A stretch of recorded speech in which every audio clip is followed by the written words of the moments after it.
আসসালামু আলাইকুম রহমতুল্লাহ, কেমন আছেন সবাই? এই যে এখানে দুইটা খাঁচা দেখতে পারতেছেন। এই ছোট খাঁচাটা চলে যাবে হচ্ছে ফ্যানিতে।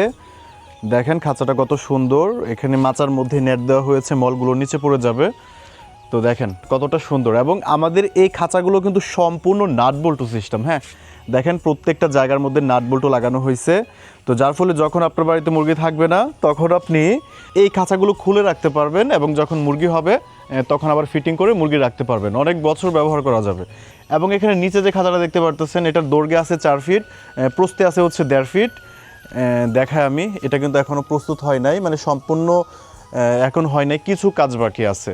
তো দেখেন এরকম সকল ধরনের খাঁচা কিন্তু আমাদের কাছে আছে।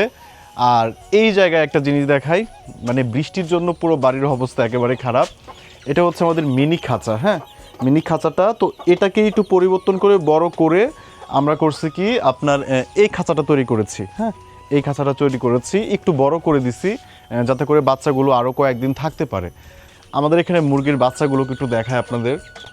দরজাটা খোলার পর এই যে দেখেন আমার মুরগিটা, এবং এই যে বাচ্চাগুলো, হ্যাঁ দেখায় একটু।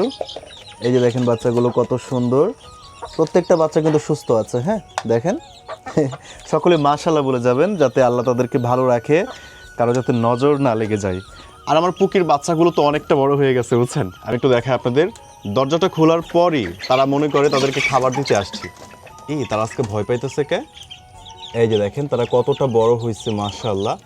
তারা কিন্তু কয়েকদিন পরে ডিম পারবে, কয়েকদিন পরে বলতে হচ্ছে সময় যখন হবে তখন ইনশাল্লাহ ডিমে আসবে। আর আমাদের যে মুরগিগুলো আমরা ছোট থেকে বড় করি, এগুলো কিন্তু বেশি দিন লাগে না ডিমে আসতে। 5 মাস 5.5 মাসে ডিম পেড়ে ফেলে, 6 মাস লাগে না, 6 মাসের আগে আমরা ডিম পেয়ে ফেলি।